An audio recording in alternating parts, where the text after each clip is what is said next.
wouldn't say that every manufacturer that we speak to says that they're agile. That would be a general thing that companies would say about themselves. I'm not saying that they're not, but is there some instances where in reality they're actually falling a little bit short? I don't think there's a right or wrong answer to that. Yeah. And there's no one-size-fits-all approach.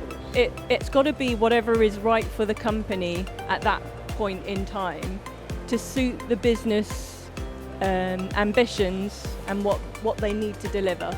So for us, as an example, we want to be first to market with our products.